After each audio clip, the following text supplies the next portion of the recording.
अस्सलाम वालेकुम नाज़रीन, मैं हूं आपका होस्ट रहील और आप देख रहे हैं आपका पाकिस्तान टीवी। नाज़रीन, आज हम मौजूद है सियालकोट घंटाघर चौक में, जहां पर लोग फुल जोशो खरोश से जश्न आज़ादी को मना रहे हैं। आइए इनसे बात करते हैं और इनसे पूछते हैं कि ये जो इतने जोश खरोश से जश्न आज़ादी मना रहे हैं, तो इनसे पूछते हैं कि इनको पता भी है कि 14 अगस्त 1947 में इन्होंने किससे आज़ादी हासिल की थी।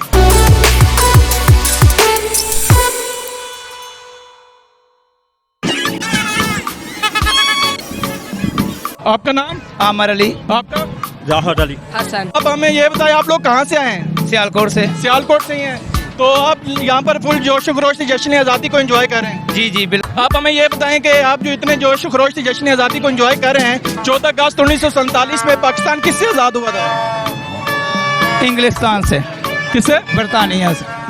हिंदुस्तान दे पाको ही एक होता ते लम्मा केड़ा लड़ा होना चाहिए। अच्छा, ये पाकिस्तान लड़ा हो रहा और हिंदुस्तान लड़ा हो रहा। वो तो बात ठीक है, पाकिस्तान अलग हो गए, दूसरे अलग हो गए, लेकिन 14 अगस्त 1947 में पाकिस्तान आज़ाद किससे हुआ था? इंडिया ने। इंडिया से? जी जी, आप क्या कहेंगे? इंडिया से। बरतानिया से। बरतानिया से आज़ाद हुआ। ब्रिटिश।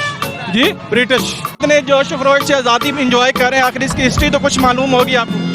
14 अगस्त 1947 को पाकिस्तान बना था, ठीक है, उसी को सेलिब्रेट कर रहे हैं हम।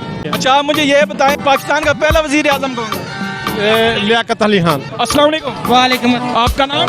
अब्दुल वहाब। लगता है आप पाकिस्तान से बहुत ज्यादा मोहब्बत करते हैं, इसलिए आपने अपने बाल ग्रीन और व्हाइट कर लिए हैं। सारे करते हैं। नहीं, और किसी के मुझे इस तरह के बाल नजर नहीं आ रहे। अपना अपना शौक है सबका। अच्छा, आप यानी कि पाकिस्तान से बाकियों से ज्यादा मोहब्बत करते हैं। आप मुझे ये बताएं कि 14 अगस्त 1947 को पाकिस्तान किससे आजाद हुआ था? 14 अगस्त 1947 में पाकिस्तान किससे आजाद हुआ था? फौजियों से।